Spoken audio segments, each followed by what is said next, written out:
Okay, let's see if this works. Oh.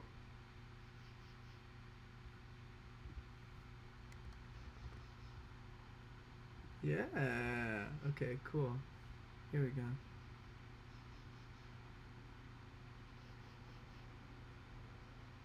Yeah. Nice. Sorry, guys. As always, I'm in like a weird place, so I don't have very good Wi-Fi, and I had to figure it out. But I'm glad that I did, and I hope that this works. I'm let's see.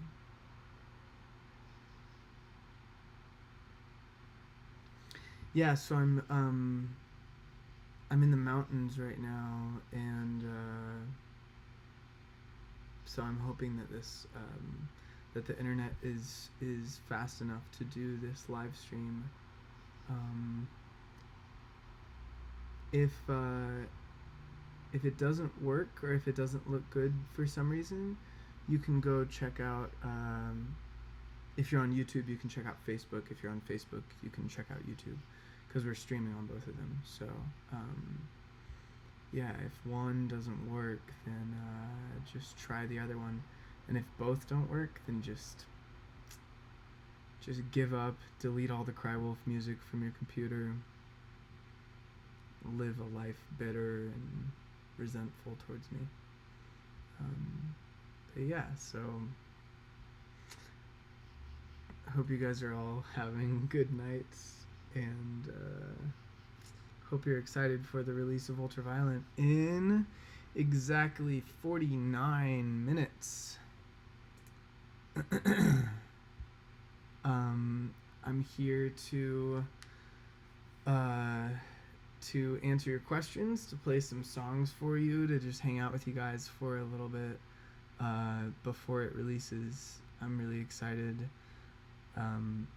excited for this one to release. I've been really looking forward to you guys hearing Ultraviolent for a while now, and I'm hoping that you enjoy it, listening to it as much as I enjoyed writing it.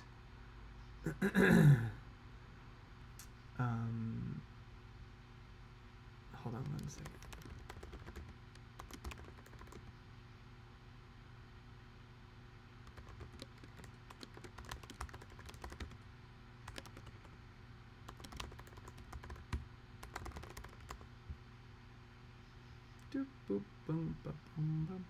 Okay, cool.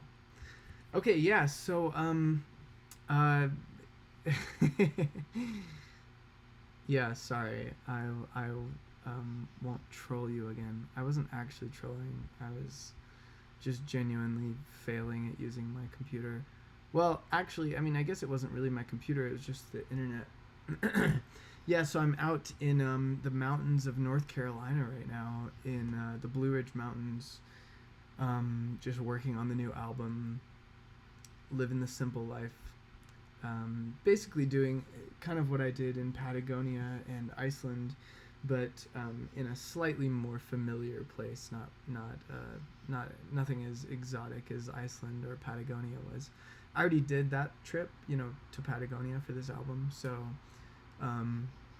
I've been just kind of going to the mountains of California, the mountains of North Carolina, Denver, stuff like that. Just getting out of my element to write a bunch of stuff, and continue finishing up this album that will hopefully be released by the end of the year. Yeah, so it's been a while. I'm really happy that you guys are gonna hear this one. I think it's something really special. There's just been a lot of really crazy life that has gone into this particular album. Similar to the way that Cataclysm was, there's just so much that's happened, and there's so much sort of coming out of me. uh, as far as expression and as far as all the stuff that I'm writing. So yeah, it's been really cool to sort of see all of that stuff that has happened to me over the last year start translating itself into music. That's probably my favorite aspect of being an artist is being able to see all of these subconscious things inside of you, all these things that have happened to you, just start to almost like bloom and express themselves in a way that's really beautiful instead of being this complicated clusterfuck of emotion. Or I don't know if I'm allowed to. I don't care if I'm allowed to curse on here. This like really complicated clusterfuck of emotions inside of you. This sort of like amorphous, messed up, muddy shit. It kind of goes from being that, and then through that process of work, like through this labor process, almost this like birthing period, it becomes this really beautiful creative expression. And in the process of that, in a lot of ways allows me as an artist to understand those things on a much deeper level than I did when they were just emotions inside of me. For me, music is really, it really originated as a therapeutic process. This whole thing of showing it to you guys and playing shows and things like that, that was actually something that happened later on in the process. I started making a lot of this music and didn't show anyone. It was just purely therapy for me. So it's really cool that I get to show you guys now, but I think it's been really important for me to maintain that original purpose as a cathartic emotional release. And yeah, this has been a really cool next step in that process, in my discovery of myself as a person. Yeah, it's definitely, I'm excited for you guys to hear a lot of this. I'm glad you heard Quixote. I was like just so anxious for you guys to hear that, and now Ultraviolent is sort of the same way.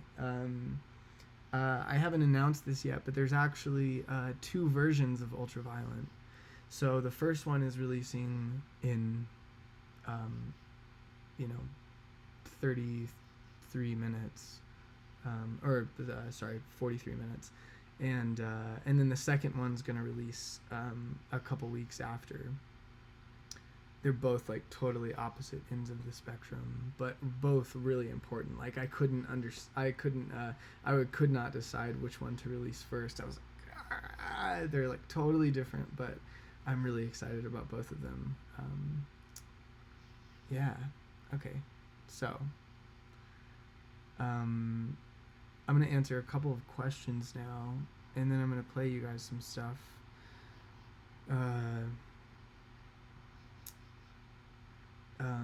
Angie, everybody, say a prayer for Angie from the unofficial fan page. She's going to be curating the questions so that I don't have to look, or I mean, I do want to look through all of your comments, but I want to be able to see the actual questions, not just all of the sarcastic comments, which I also really do appreciate all of your sarcastic comments. But I also want to be able to actually address some legitimate questions here. So go ahead and ask your questions. Angie will be sending me these, and then after like 15 minutes or so, I'll play some stuff for you guys.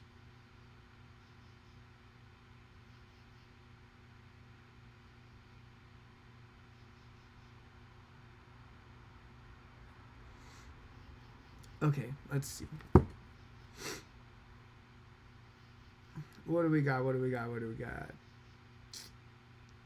Have you been working with Away? I see you hanging out with him a lot. Yeah. Dan Away is one of my best friends in Los Angeles, or probably my best friend in Los Angeles, and we've been just like spending, just doing life together for a while, and yeah, I don't really do a lot of collabs and stuff, so we still hadn't really done anything until he did a remix of Quantum Immortality, but now we're actually working on a bunch of stuff. We have a lot of really cool things in the works. He's doing some. He's like kind of collaborating with me a little bit on the album, and we have like some other tracks, a cover that's gonna come out relatively soon. Yeah, he's a really, really impressive artist, and it's definitely a pleasure to work with him. If you guys haven't checked out his music, you definitely should. It's Away, just Away. I don't really like EDM anymore, but his music, like, I'll listen to any day. Let's see. I have a question. Do you dislike doing collabs?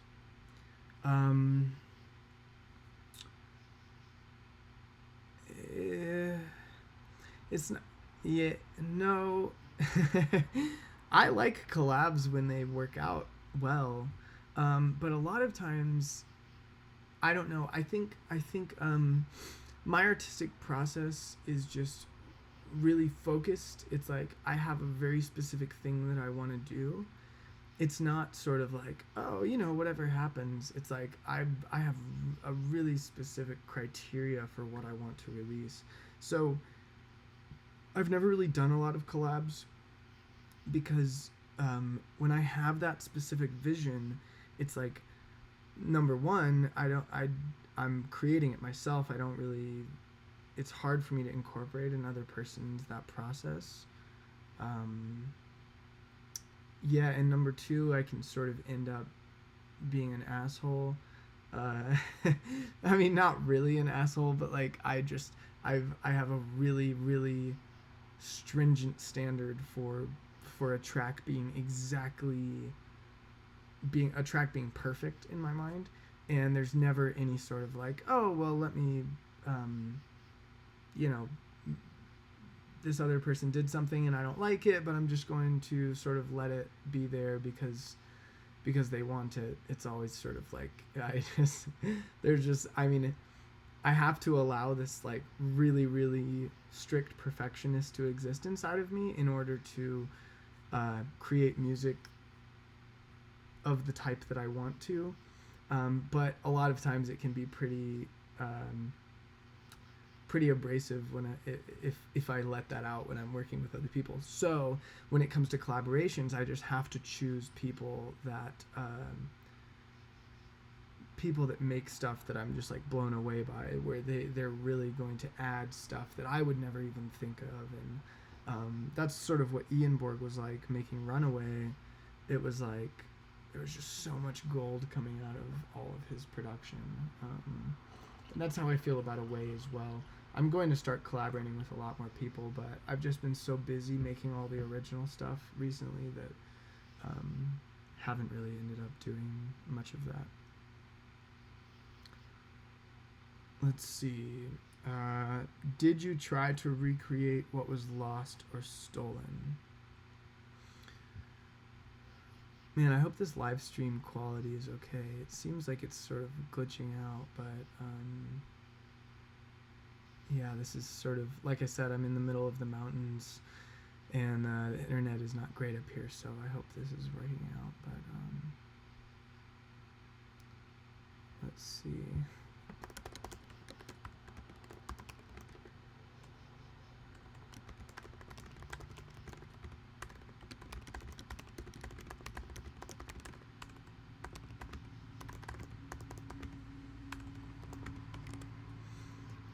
Okay, so did you try to recreate what was lost or stolen?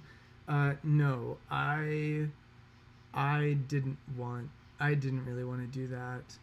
I think I tried for a couple of songs, and it was just like,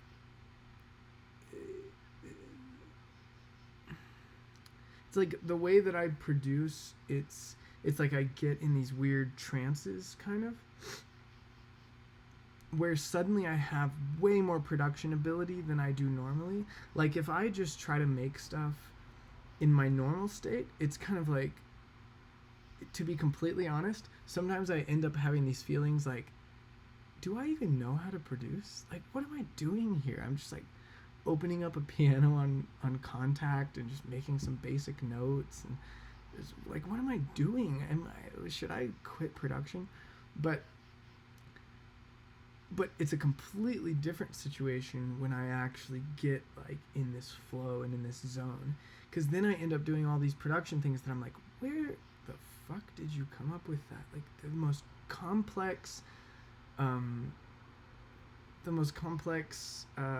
different, sends going to other things, going just like the weirdest strategies. I'm like using all of these simple plugins to do really complex stuff, and I'm always like sitting there going, why can't I just do this when I choose to? Like, what is wrong with me? It's like I have to get in this really particular mindset. And so a lot of times I'll do all of this stuff and I'll be printing it to audio. Like I'll be basically exporting it and then using that printed audio. And afterwards, I don't even remember. I'm like, I have no idea how I made this sound. I was just in the zone and just doing all this stuff. So people will ask me about it, or I'll try to recreate something, and it's just like, what? How did this come about? Like a good example is the vocal part from Quixote at the end. They're like, nothing but my heart remains. No idea how I made that. So, like a lot of times it sucks because, a lot of people, one of the really important skills that they cultivate is saving all of the things that they did on the last songs, and then they can do those again on a song. So it makes the process of making a song a little easier. Whereas like I just never do that, and I never remember how I make things, and so for most songs it's almost like starting over again from scratch. It's like I have no presets, I have no anything. I'm always just recreating things. And that's good in the sense that it makes stuff really, like, all the production is unique to one song, but it also makes my life really difficult.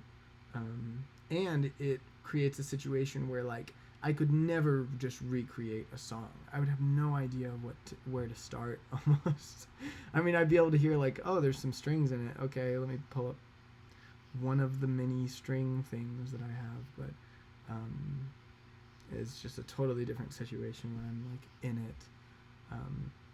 I'm actually really, really obsessed with all of the, I don't know, like the research behind that flow state, like I was describing, where you get in there and you're doing all these things that you're like, how am I even doing this?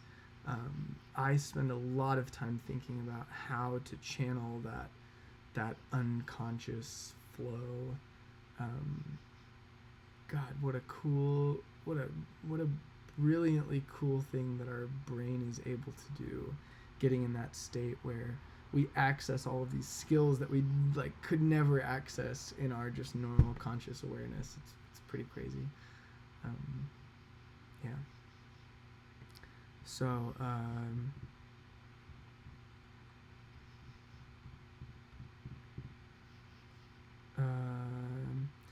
you said your music is like an emotional release for you. What type of things have you been going through to help you create these tracks, or is that too personal for you?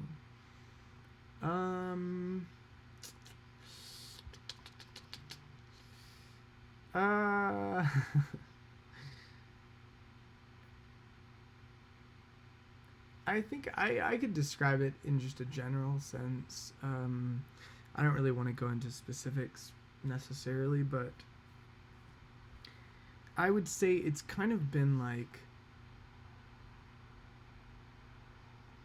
just like being an artist is such a crazy experience. I mean, being in like just that life and just having your life change so rapidly is insane. I mean, like, I grew up so much of my life being so poor and being like, barely able to afford rent, having to live in like people's laundry rooms and being on food stamps and just crazy stuff like that. And like being homeless for a period, and like and making all of my art just in complete obscurity. Like nobody listening to it, nobody telling me that I was doing well, just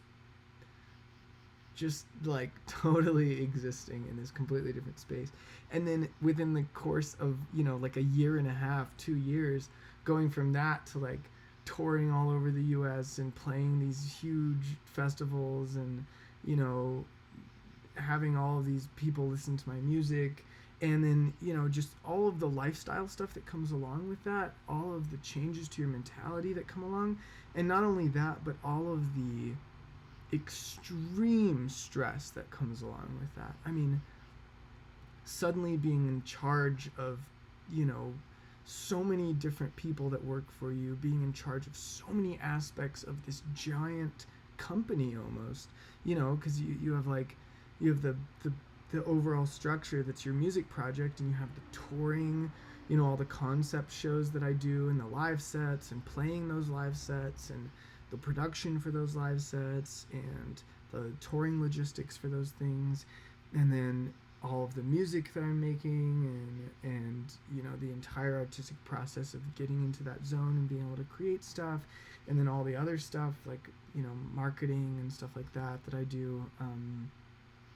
It's like you're suddenly in charge of so much, and there's so much pressure on you, and you're just living this super super fast-paced life that's so different from the previous one that you were living. And basically that happened at the same time as a lot of other really intense personal emotional situations, and I just sort of ended up almost having like pretty much just having like the worst existential crisis of my life. I kind of see it as like my quarter life crisis. Just really just a lot of questions about what I'm doing, about who I am, about what it all means. Yeah, it was just it just sort of all came to a head at the same time. It was like last year I was, reaching all of these goals, like playing Electric Forest for like 10,000 people, and playing with Bass Nectar for 30,000 people, and just, I mean, these experiences that were so far beyond, that were kind of like my wildest dreams 2 years ago, and they're happening all so quickly, and then at the beginning of this year, it was like getting back home and having sort of the like wind down from all of that, and suddenly having to like contend with the fact that, I don't know, just like figuring out who I am now. Before, like, the struggle and that like the thing that I was fighting for was so much of my identity, and now that I've reached so many of those levels, even though they're still relatively introductory levels, there's it's like it's something that like it's something that I've been striving for a long time that I got. And so having to sort of contend with these questions of like, who am I now? What am I writing about now? What am I doing now? I don't know, it sounds way less intense than it was when I talk about it.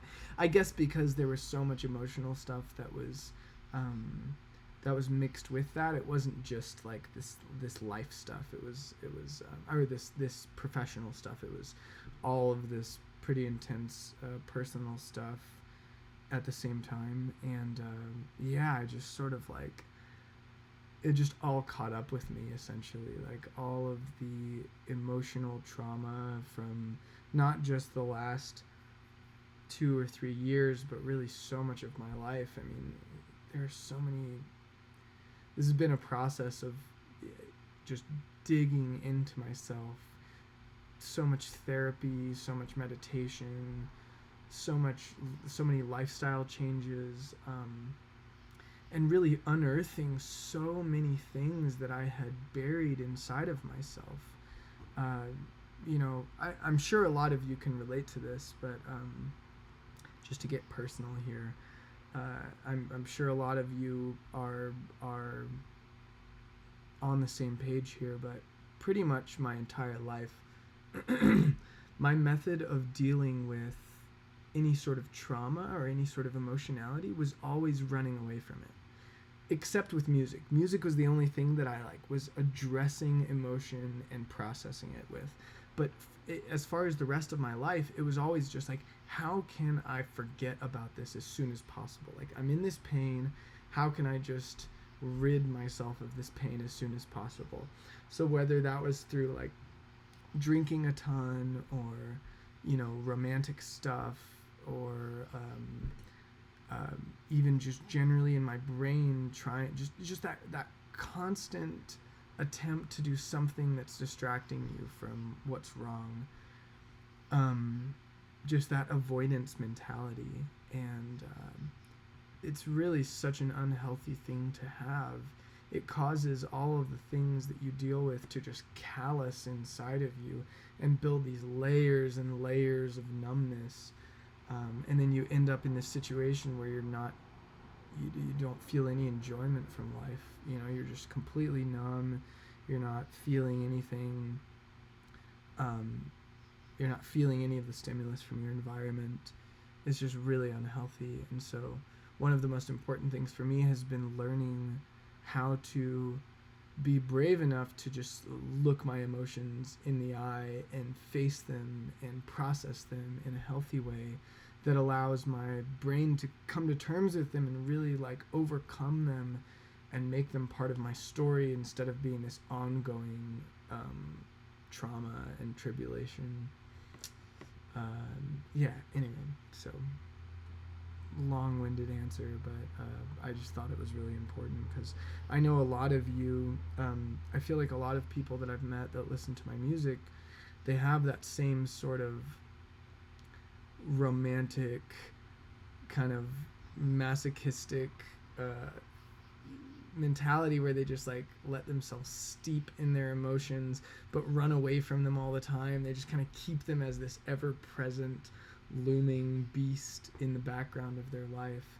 And I just thought it was important. I think it's really important for me to communicate to people my process, or the sort of journey that I've been on, where I've learned that that's not the only way that you can deal with emotion. You can actually sit there and stare it in the face and examine it and understand it and process it, and then it goes away. It becomes an abstraction instead of this visceral thing that you're feeling. So okay, let's look at some other questions here.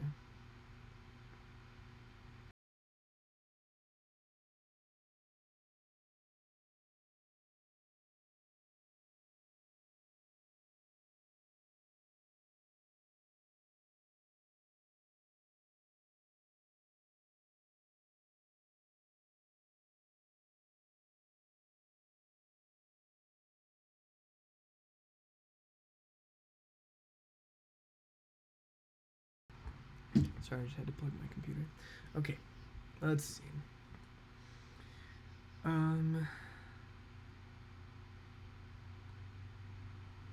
Will the two versions of Ultraviolent be similar to Angels Infused?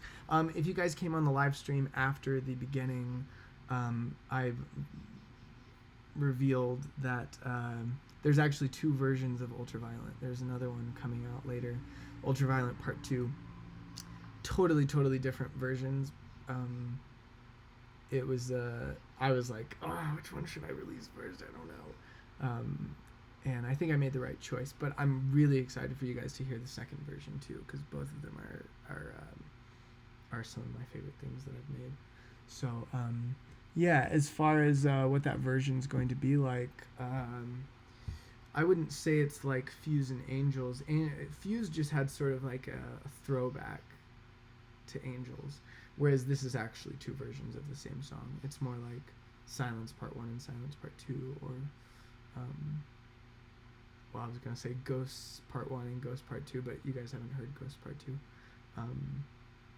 Yeah, it's like the same song, but just a complete reimagining of it, which I really love doing. I'm sure you guys can tell if you're familiar with my music. I love revisiting old themes and sort of recontextualizing them, because it all relates to the same story. And so it's like, it's, for me, it's really cool to see these things that have already been expressed, but just put in a completely new context where they sort of take on a completely different meaning.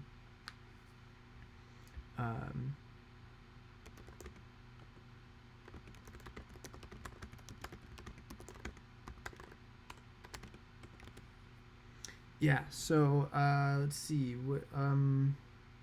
What was the hardest song for you to produce? Sorry, I'm in homeless mode right now from living in the mountains. I'm just like unkempt. Let's see, hardest song for me to produce.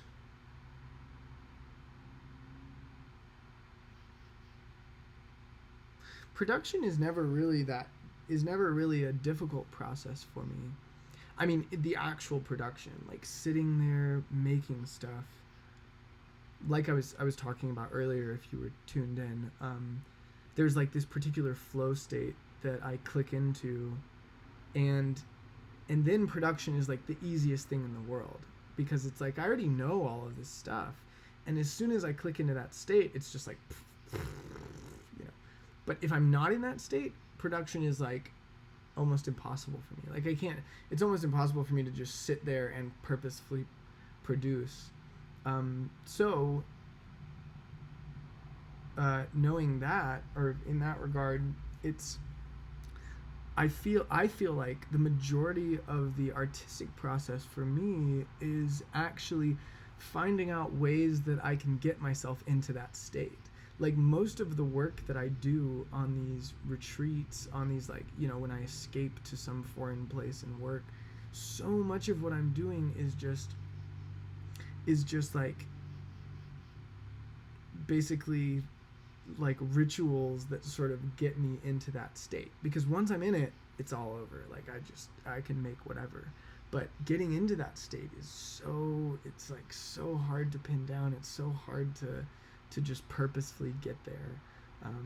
So it's hard to think what song would be the hardest for me to produce, because the actual production is always just feels like talking or driving or something, you know, a skill that you've learned, that you know well enough that you don't have to make much effort for it.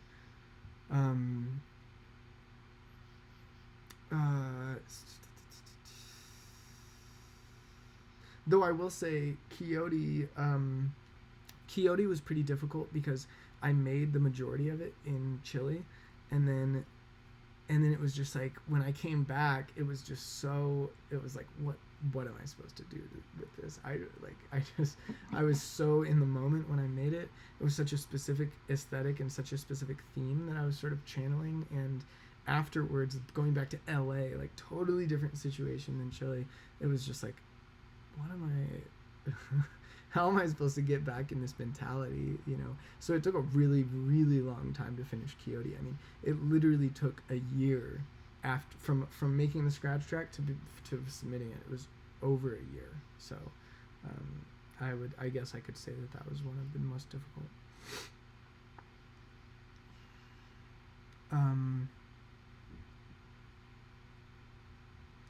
Are you ever afraid of hurting people you love through your writing? I have a tendency of dropping music because of this fear. Man. Yeah, I guess I've always had this sort of... For me, music is such a holy thing. Not in the sense that I think that it is necessarily supernatural in any way, but it's holy in the sense that, like, I don't let any of the rest of my life tread in that territory. Like, there are really clear boundaries that are built up around music, and I really don't allow anything else to influence those. So even if there's a track that's just like, I mean, like Windswept is a perfect example. I mean, it's just so really troublingly honest, and like I knew that the situation that it was about, I knew that the people involved were going to know about it, and you know, yeah, they're gonna sit there and be like, what the fuck, how, why is he being so, this is like embarrassing for me. But you know, for me, like the importance of expressing yourself comes way above the importance of just making sure that people aren't offended. Like, it's, you know, it's so important to be honest with yourself. It's so important to be um, just raw and genuine in those ways, not just artistically, but as a person. But I feel like it really starts. Um, your art is really one of the most important places to express that genuineness. So yeah, you really can't let life situations affect those things, in my opinion. Like, no matter how much somebody that I love hated something that I made, it would be blasphemy for me to just not release it because of that. Okay, I'm gonna play some shit because it's 11:45, so we only have 15 minutes until the release of Ultraviolent. Wow, that sounds fantastic.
Alright, time for requests. Last time I just kind of played whatever I wanted, but this time I'd like to leave it up to you guys. Let's see. What do we got?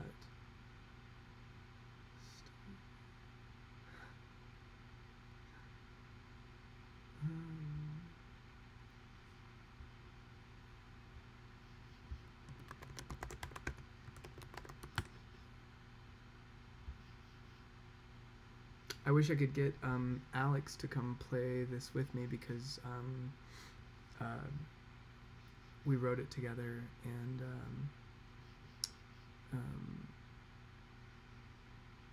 yeah, he's actually here with me right now at this house, and but he's off somewhere else busy. Maybe next time I'll get him to come and play drums or piano or something for the live stream. Alex is my little brother. He's one of the only people that writes with me. He has a project called Rust, which is really fucking cool if you haven't ever checked it out. I feel like a lot of you have, but...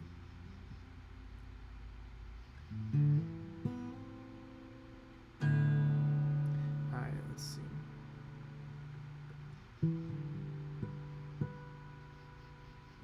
I'm gonna bring this computer closer. I feel like it'll have a lot better sound.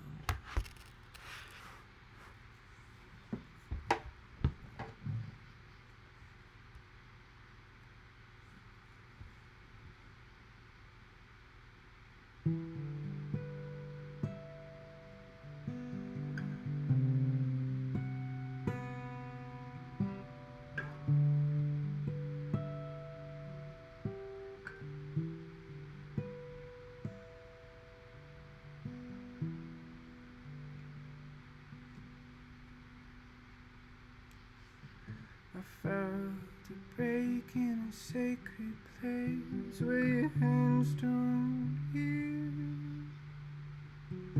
These are the reasons you're ruled by the things you fear. Out of the deep waters and all their intricacies, this is the real face of all your enemies. Oh,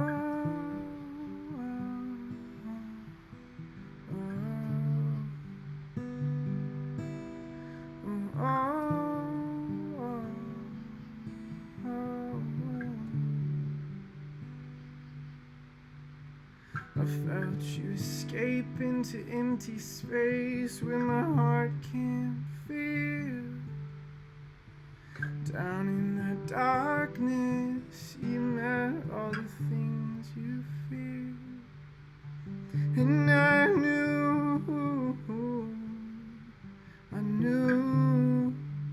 there was nothing I could do.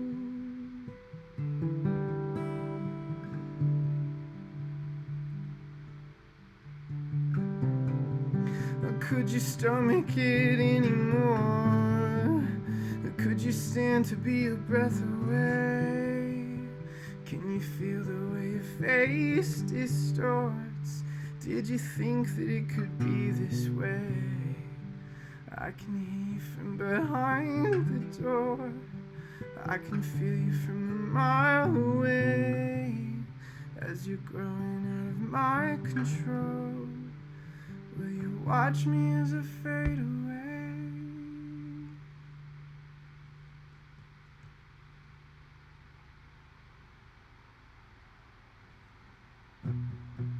You can't escape forever, mistaking smoke for heaven's light. It's not a follower of faded black and white, where I could take you home, pretend the best still ahead. Maybe in the sun you'll see you got what you want, but not what you need.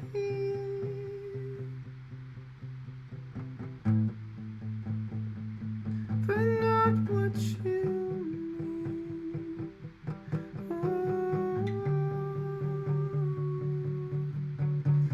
If I am afraid, then you are the darkness that made me feel this way.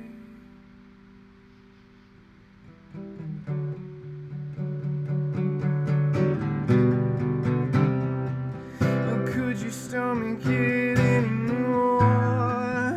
Could you stand to be a breath away? Can you feel the way your face distorts? Did you think that it could be this way? I can hear you from behind the door. I can feel you from a mile away. As you're growing out of my control, will you watch me as I fade away?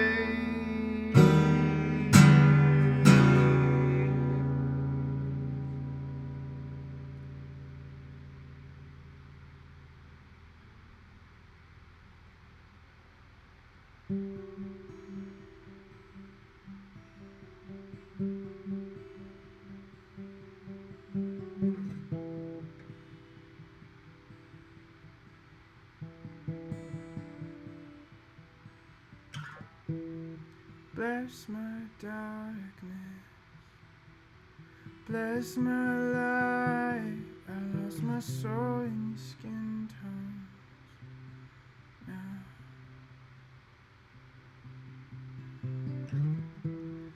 Bless my darkness, bless my light. I lost my soul in your skin tones now.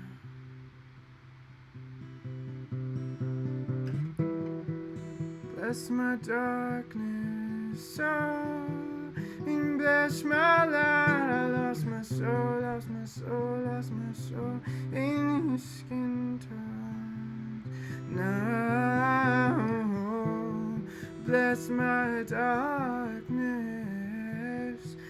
lost my light, I lost my soul, I lost my soul, I lost my soul.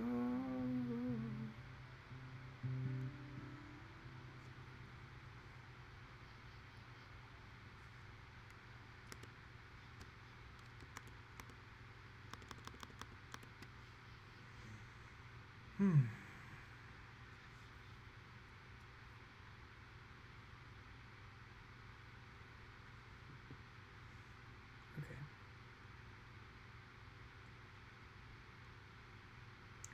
Oh shit, guys, we have 5 minutes. Alright.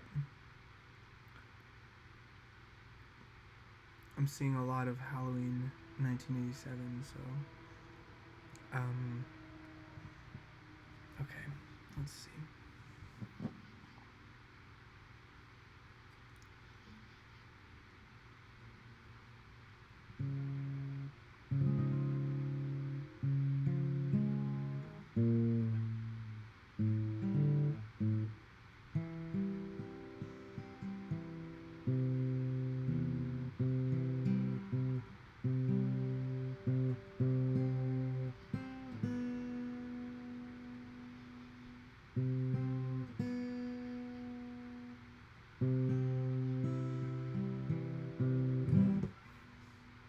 Okay. Let's see how this works out.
my own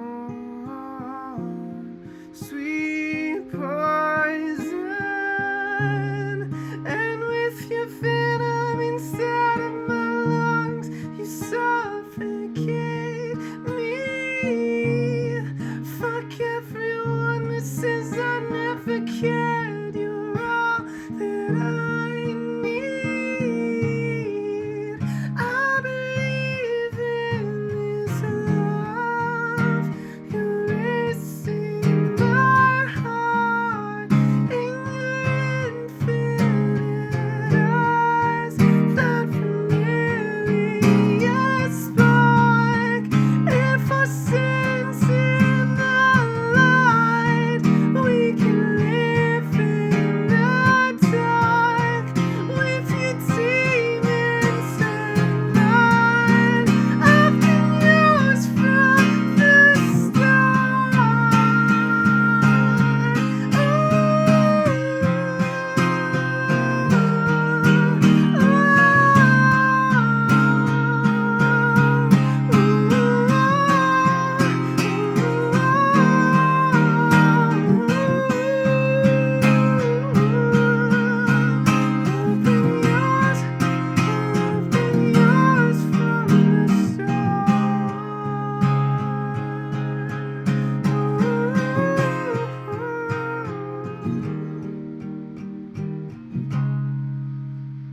In a world full of light, we can live in the dark with your demons in mine. I've been yours from the start.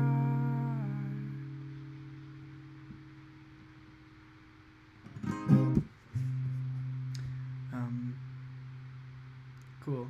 I like playing stuff for you guys because I never similar to the way that I was saying I never really remember what I did in production. I also never really remember like how I play things acoustically, so it's always sort of just me improving stuff, and it's always sort of different. Sometimes it sucks, and sometimes I'm like, oh yeah, that was really cool. But I love improv stuff, and I love kind of like feeling, I don't know, being able to do stuff in the moment like that. So, okay, so Ultraviolent is out.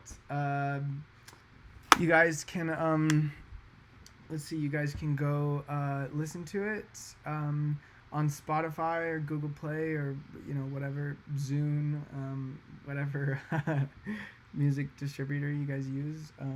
I think I'll probably, let's see, I think I can play it on here. Let me play it on here. I'm going to play the actual video. It's not like a music video. It's just like some visuals and stuff that go along with it. But I just finished up editing it right before I did the live stream. So let's see if this works. Wait a second. With your demons in mind, I've been yours from the start. Oh,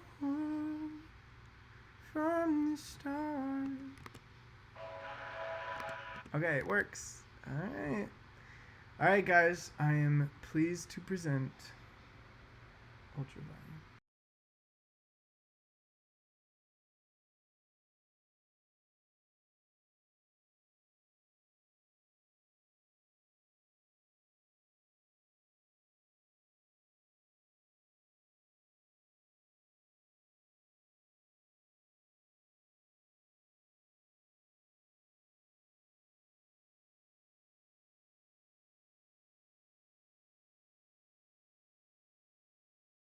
Okay, wow, that wasn't that great. Give me 1 second. This is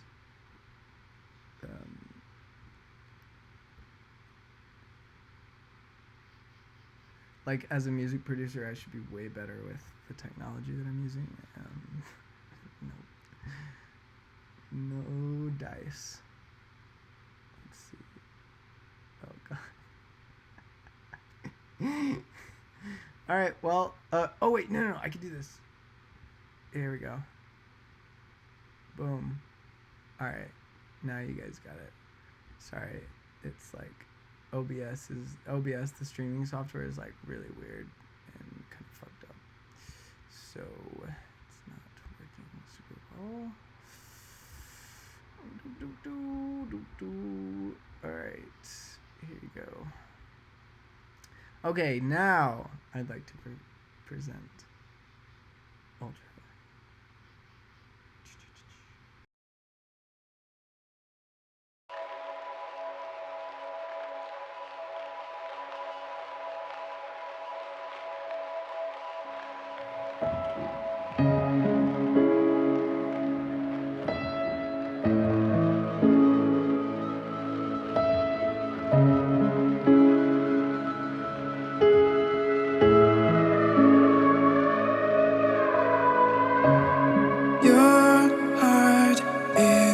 Torturing me 1,000 miles an hour again, and all that stays with me is the fear inside my gut.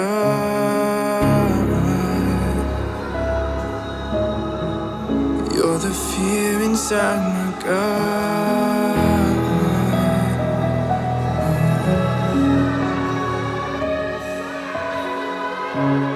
You've been my reason to breathe, the gravity that pulls me. I can't escape the weight of your ultraviolet heart, of your ultraviolet heart.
Yeah, so that's Ultraviolent for you. I've been really excited to release that for a while. So that should be out on like iTunes and Spotify and everything now. you should go save it on Spotify, because that really helps independent artists like me. Um, in case you guys don't know, I release all of my. I run a label and release all of my stuff through my label, Okami Records. Everything that's done with Crywolf is done with just me and my small team of people. So yeah, any kind of support that you guys give me, it really does mean a lot more than you think it does. Supporting independent artists, especially artists that are releasing themselves, it really makes a difference. The way that artists that are releasing themselves and doing everything themselves, the way that they progress is through the support of fans like you guys. So keep that in mind for any other independent artists that you guys listen to. It really does mean a lot more than you'd think when you support them, when you buy their music, when you stream it, stuff like that. Yeah, so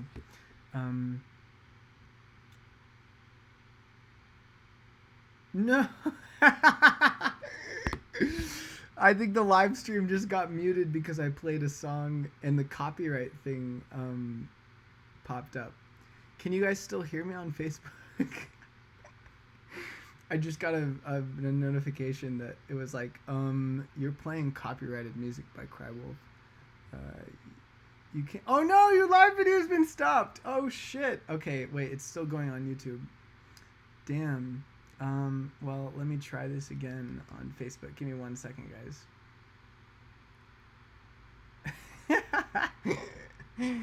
Oh, that's so funny to me. Oh.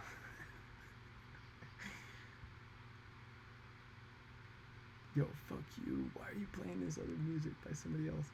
Also, why can't you play somebody else's music on a live stream? What's up with that? That's weird. Alright, go. Go, go, go.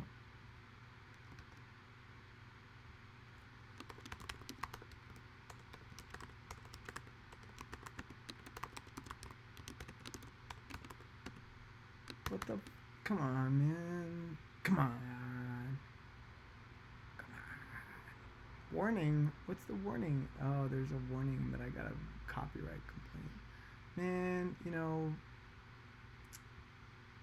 technology these days. What a pain. There we go.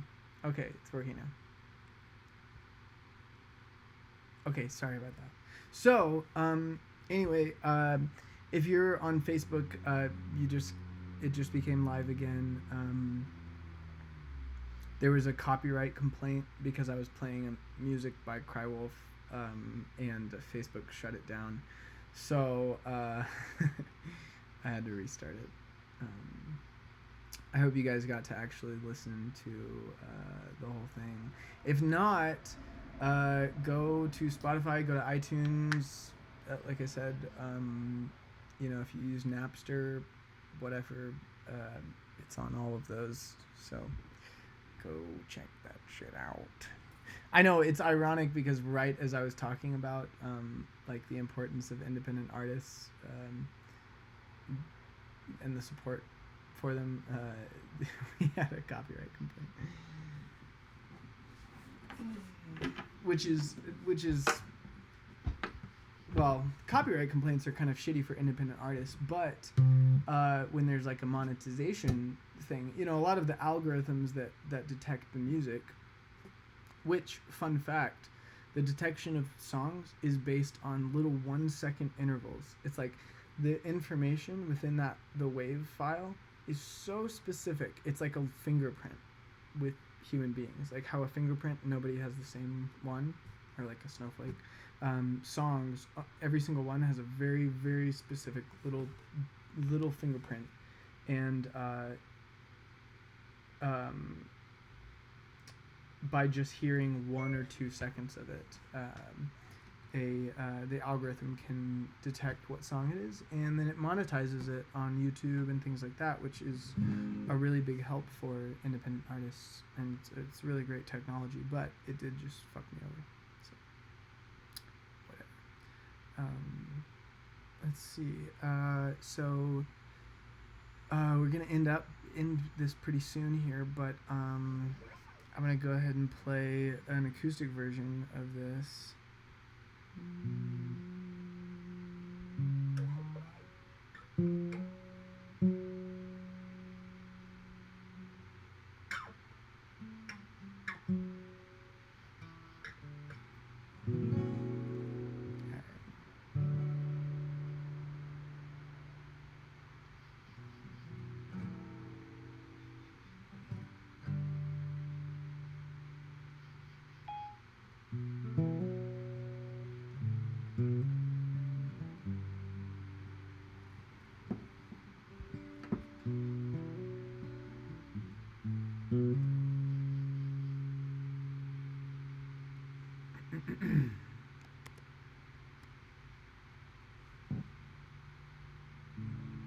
Oh, you know what? Actually, first, before I play this,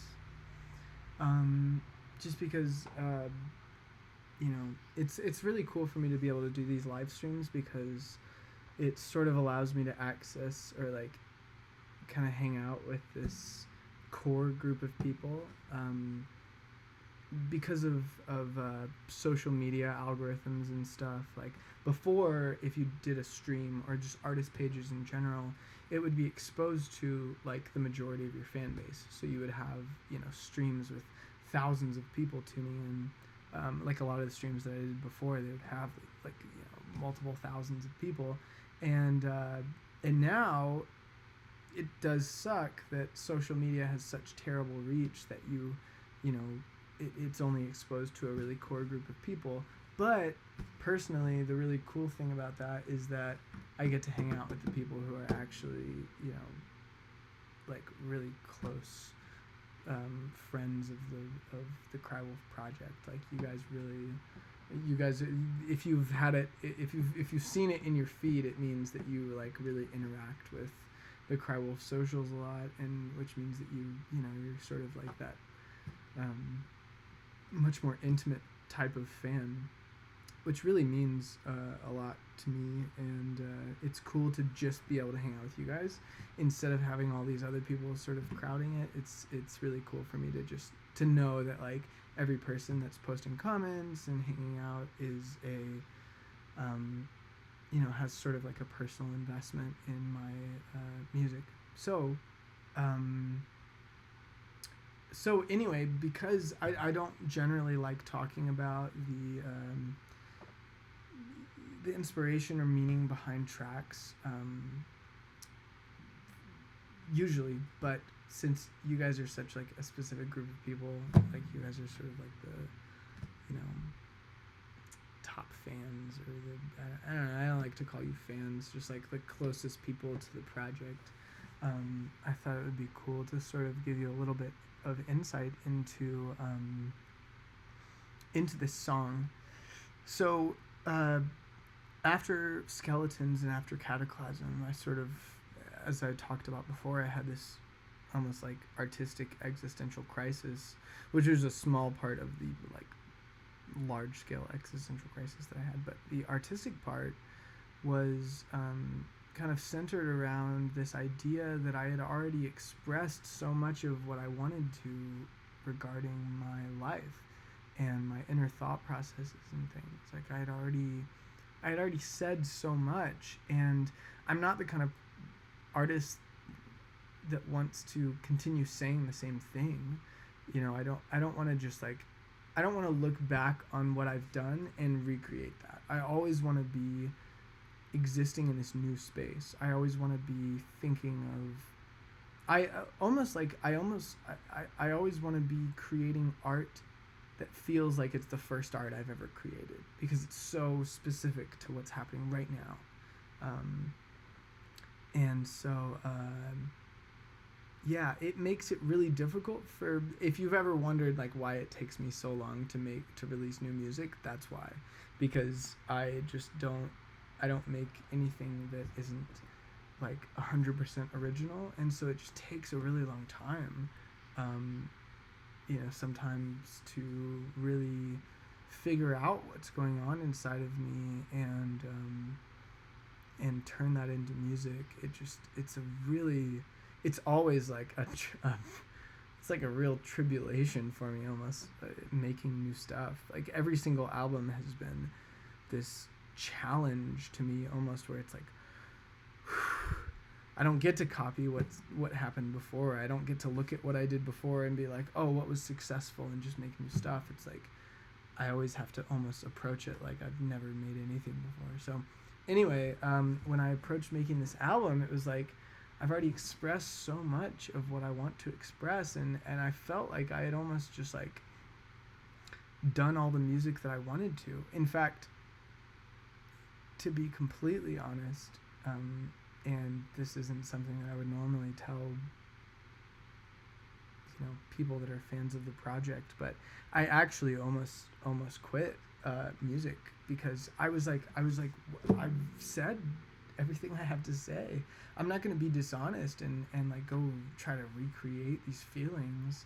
I felt like I had already done everything that I had to do.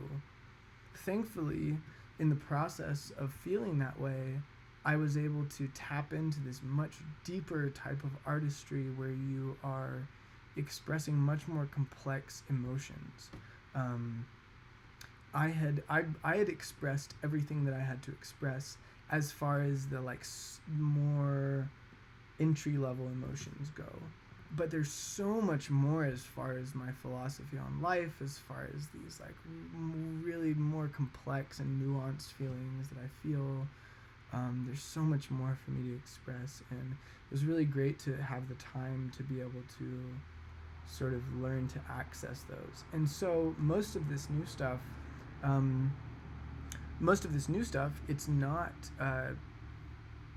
if you listen to it and you think that it's about any sort of like pretty typical emotion, you're probably misinterpreting it, because all of the new stuff is really, really, there's a lot of different levels to it, and they're on purpose. I think it's cool to sort of have like an initial level that when people first listen to a song, they think that it means this certain thing, and then when they really, really get it, then suddenly it means this completely different thing. So, like I said, I really don't like talking about the meaning behind my music a lot, but I did think it would be cool to sort of key you into something about Ultraviolent. So Ultraviolent, on the surface, sort of sounds like it's about like a turbulent and abusive relationship, right? This heart is torturing me. I can't escape the weight of this ultraviolent heart. It sounds like something that I would have written around the Cataclysm era, when I was in a relationship that was making me want to put my head through a wall. But actually, the real essence of this track, this song is actually a like super troubled love song written to my own heart. This is actually a self-referential song. So all of the lyrics actually they're not referring to any other person. They're actually referring to my literal heart. My entire life I've grown up with, I've always just been like such a soft person as far as I'm just so sensitive. And I used to hate that. I used to be in a place where I would never admit that to anybody. When I was younger, like for most of my young adult life, like I would never admit that, because I was always like, no man, I'm hard. Like you can't get to me. And now I've really come to the realization that ever since I was, an infant, I've pretty much had like this extreme sensitivity, and that extreme sensitivity has led to extreme anger, has led to extreme violence, has led to extreme depression, anxiety, things like that. I mean, if you don't know that much about my story, it might sound strange, but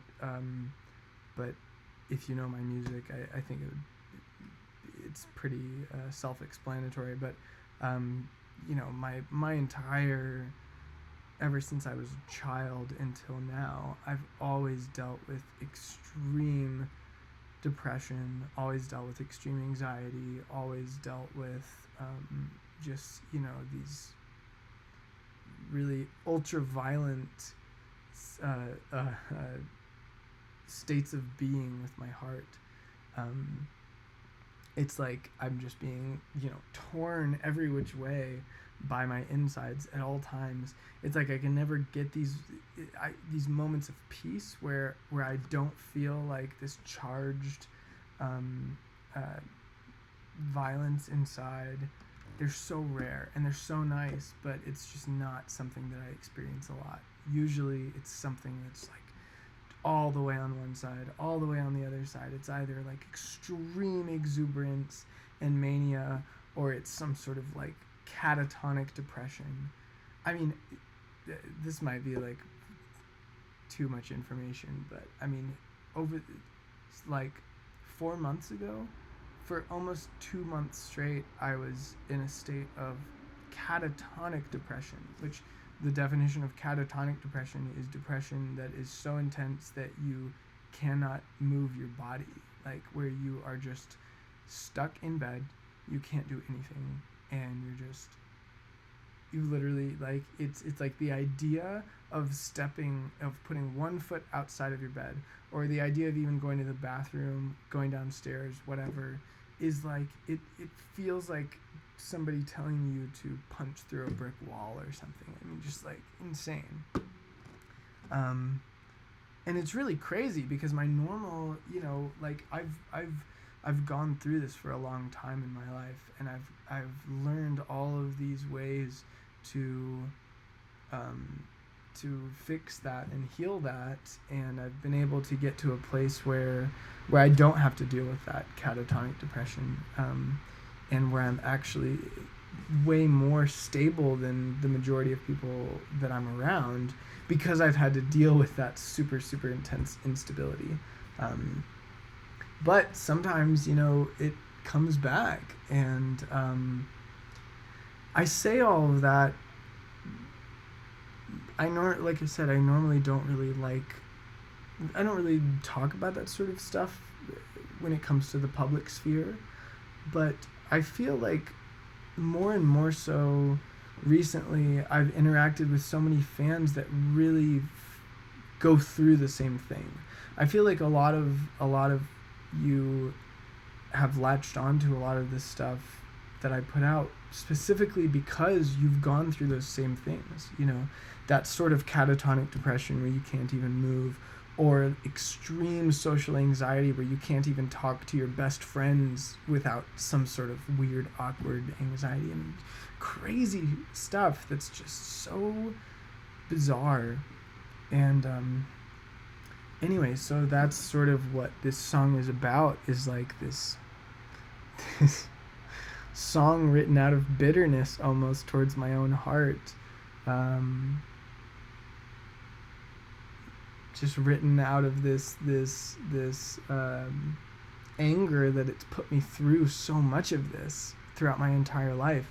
Like I've always felt like if I just had a fair shot at life, everything would be so much easier for me. But instead, I have to work so much harder than people that don't have to deal with that just to get normal. Like just to get to the baseline state, I have to overcome so much, because if I just like let the stream of life take me wherever it goes into being so depressed that I would probably not be alive at this point.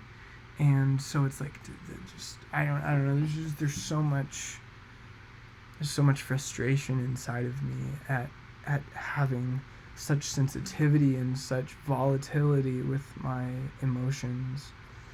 But at the same time, that is what gives me strength, that's what allows me to be the sort of person that I am. That context, that negative context, when you get to a place of peace, that makes those places of peace so much more beautiful. I mean, when you're existing in a storm for so long, those moments of clear weather are like the most beautiful things on earth. And you know that people who haven't been through as many storms, they're never going to be able to experience the profound beauty of those sudden moments of being in the eye of the storm or being outside of the storm. And also a lot of a lot of times that sensitivity is what allows me to be able to really like channel that intensity and make the music that I make. So I just saw that on YouTube, this user Fable Secret said, "You can't feel happiness without pain. Without the struggle, the peace would be mute. With the pain, the peace is vibrant." And that's really true. I mean, it's something that I've had to learn about life in general, is like, without these negative moments of intensity, you actually would never be able to truly interpret and realize these moments of peace. When you're completely numb, there's nothing that's bad, but there's also nothing that's good. And so it's almost, in certain ways, if you could really see it from a super large scale point of view, the more sensitivity, the better, because that's what life is. I mean, the thing that separates us from rocks and dirt is that we are able to, that we have this life inside of us, this charge, this fight against entropy, this bravery where we are putting one foot in front of the other and deciding to fight against the natural state of things. And so I know that a lot of you have been through extreme depression, extreme anxiety, a lot of mental issues where you feel like you're a slave to these these incorrect chemicals inside of your brain. But I think it really is important to get that large scale mentality and realize that trials and tribulations, difficulty, and the bravery and courage that it takes to overcome those things, those are really the hallmarks of humanity. Those are the things that make people brilliant. When we look back, the people that we value the most, the people that we look back on and go, "Oh my God, what a beautiful example of humanity." For the most part, they're people that have overcome. They've come face to face with something that could destroy them, and they've decided, instead of just to submit to the tide of life, they've decided to step above it, to face it and fight against it. And so as a person, if you have been diagnosed with a mental disorder, if you are always facing this extreme difficulty that other people don't have to face, you are really being given an opportunity to be a truly exceptional human being, where you're a hero. You're fighting this hero's journey. You're being you're the knight that encounters a dragon. You're not the knight that is just fighting in competitions, or the knight that's just guarding a castle. You're the knight that is inside a cave and you come face to face with a dragon. And yes, you could see it with the mentality where you're like, "Oh my God, all my other knight friends, they don't have to deal with this fucking dragon. They're sitting there in their castle just eating and drinking and feeling great." Or you could see it with the mentality where you're like, nobody else is given this opportunity to overcome something so intimidating, to overcome something that's so difficult to overcome, because after you overcome that, you become a truly exceptional human being that's really able to affect the world in a much more profound way than people who have never dealt with that stuff. So, anyway, I like I said, I generally try to stay away from a lot of explanations like that, but I just, sometimes I also am like introspecting, and I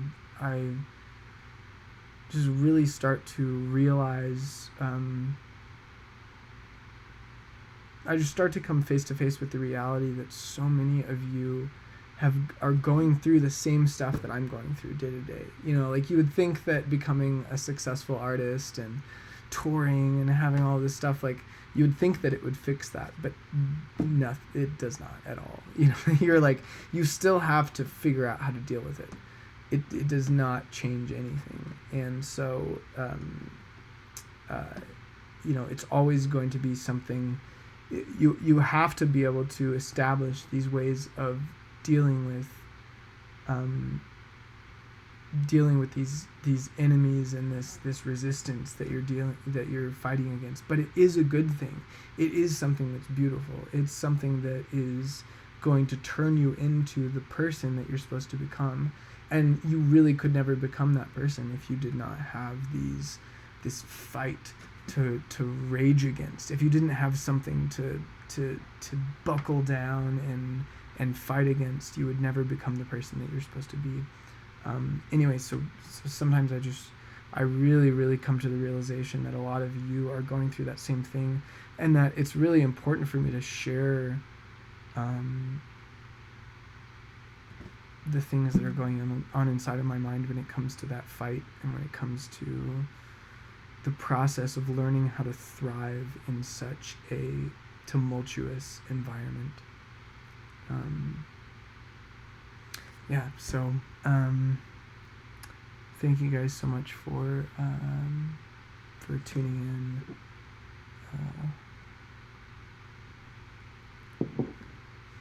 You know, it's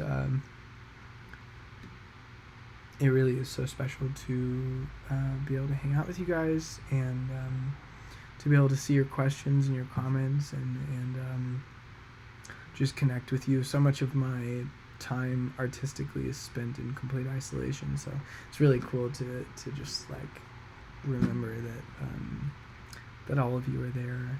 And so to close, I'm gonna play one of the songs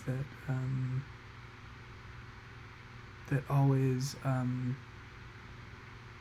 I just listened to a lot when I was in those intense depressive states, or when I was experiencing extreme anxiety. This was sort of one of my therapeutic songs that I listened to a lot.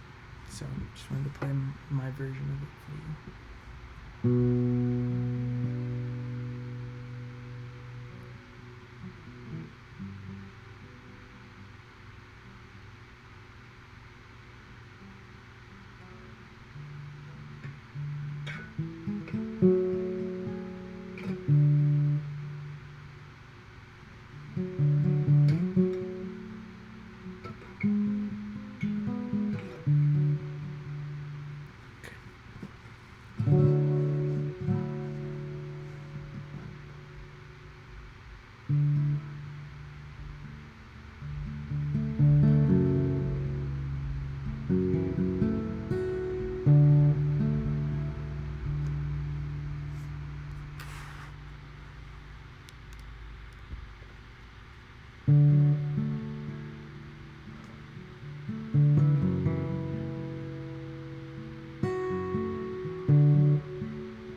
I'll be a summer love by night. I love to watch the way the moonlight dances in your eyes. I feel pretty when you stare across the room at me. I hear music in my head, but I swear it's not my own. It must belong to you instead. think I see you in my dream, waiting there for me.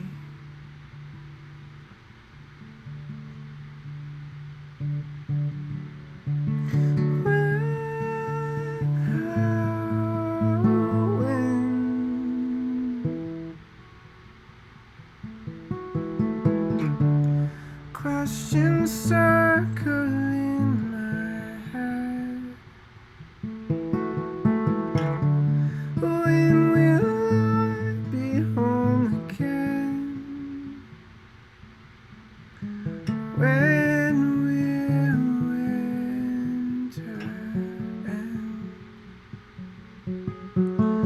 When will winter end?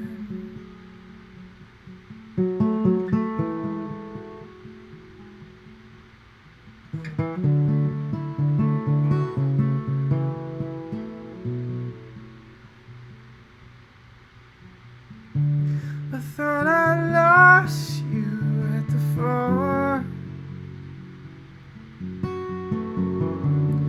where the road became forest and the night grew dark.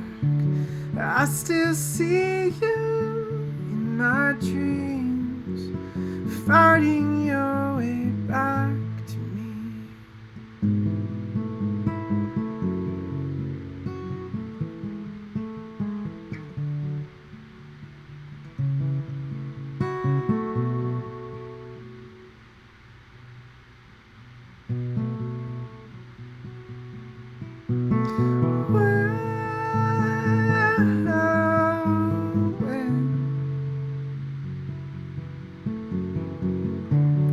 Questions circle in my head. When will I be home again? When will winter end? When will winter end? When, how, when? Questions circle in my head. When will I be home again? When will winter end? When will winter end?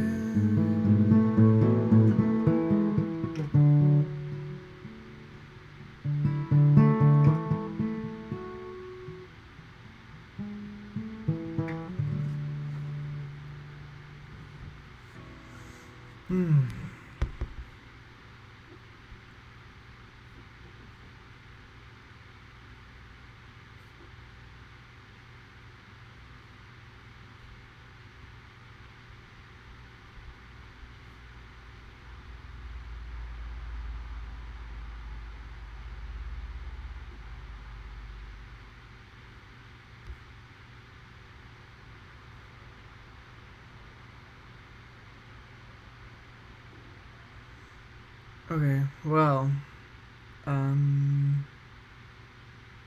yeah, so, actually, you know what, hold on, I want to play one more,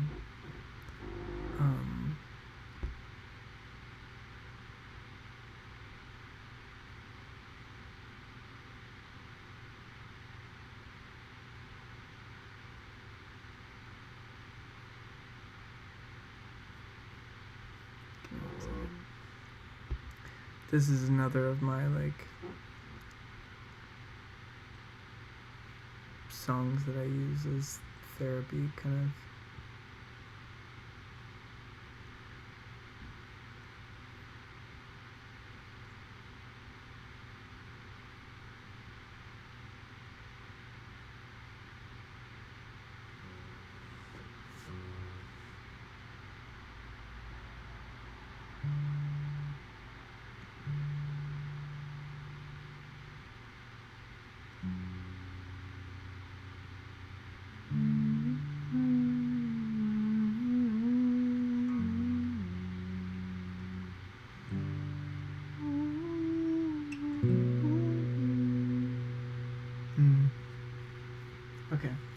Alright, I got 2 more quick ones for you. I know this live stream is going pretty long, but these are just 2 of the songs that have been on my mind recently. And yeah, let's see how they turn out.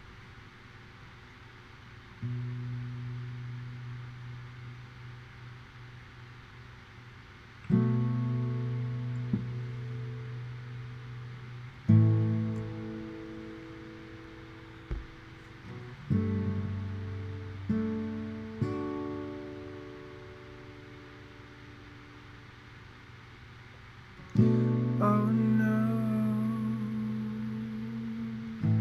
tonight I find it hard to swallow. The bed is made and I feel hollow.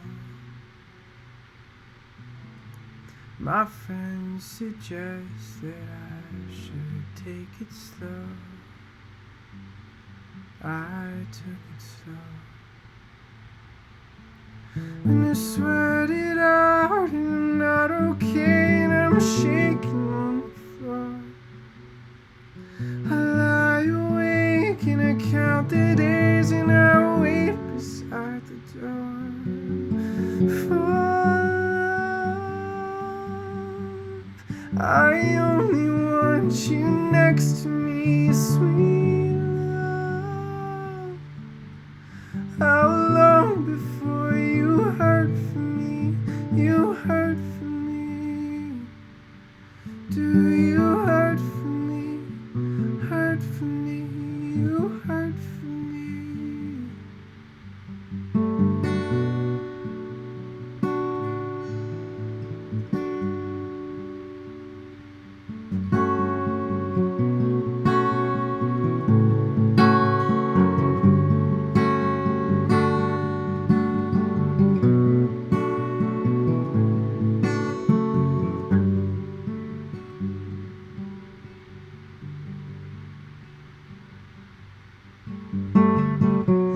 Blackout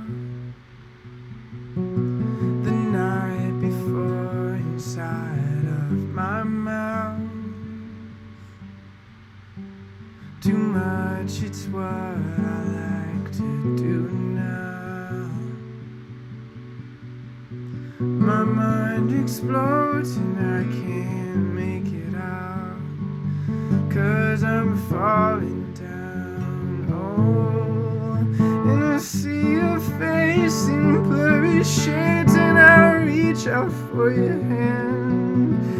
In all your ways I can't explain, but I want to understand. My love, I only want you next to me, sweet love. How long before you hurt for me? You hurt for me. Do you hurt for me? Hurt for me. Do you hurt for me?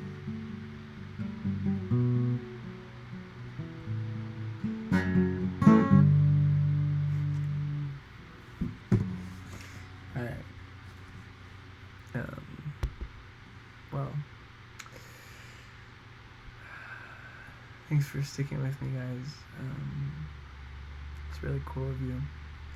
I have one more. Okay, I should really go, but I'm gonna play one more.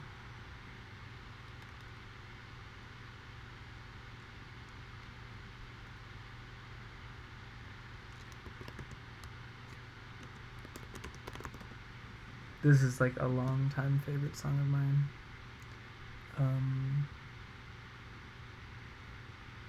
That's really inspirational for me. So let me see if I can. I haven't really played it that much. I don't really remember how to play it. God, this thing is so open.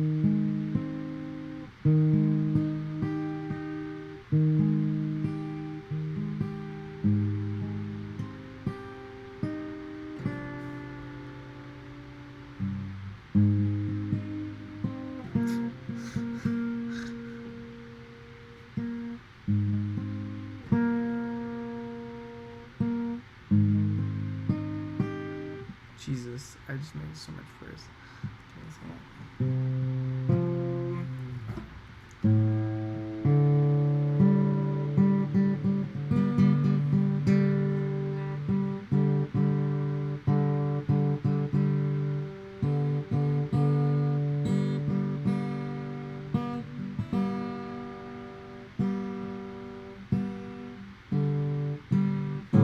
There we go.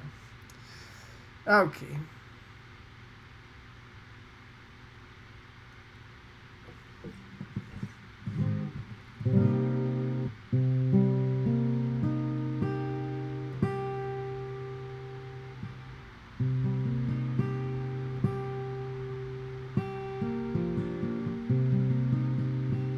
Oof, there we go. Yeah, nice.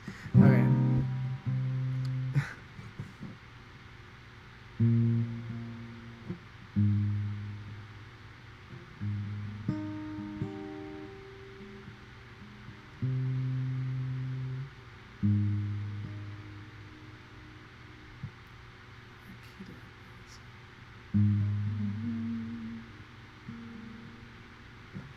Not that one.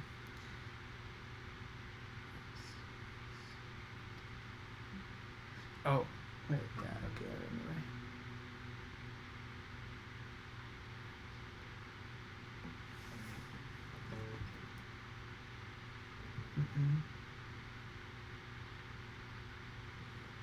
Alright, let's just try.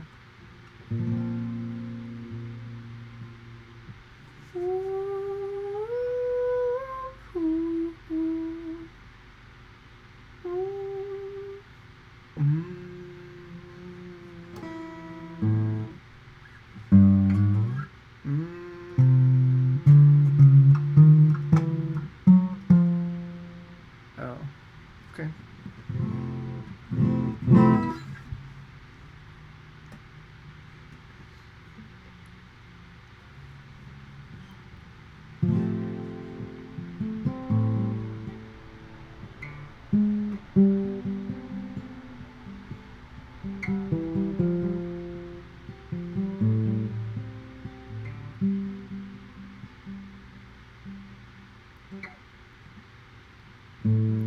Hard nights coming,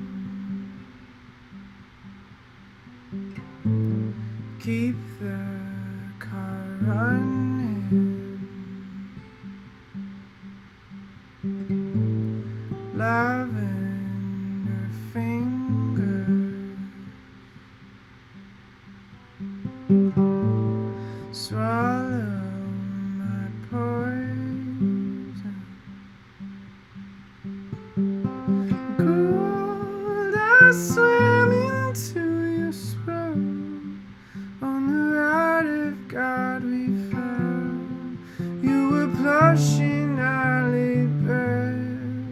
You had me howling. Cold, I fell into your skin. On the night you let me under your sin. You had me howling. You had me howling. Ooh, blush. Ooh, blush.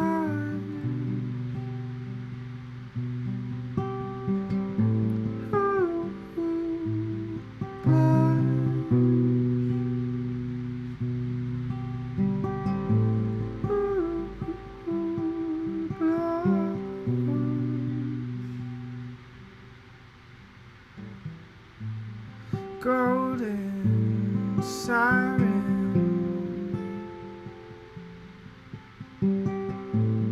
underexposing. Come lay your weakness down on the floor of the backseat. Oh, cold, I swam into your spell.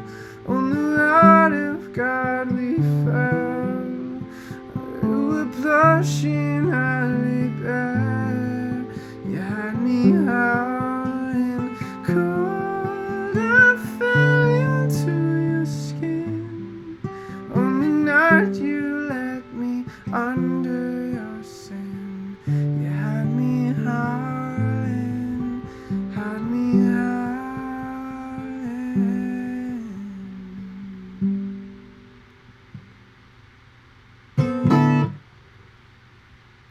Okay, guys.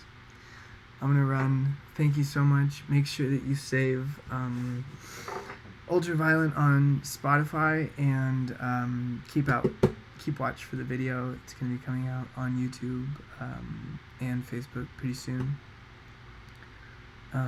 Love you guys so much, and I'm so thankful for all of you. And yeah, hope you have a really special night. See you guys.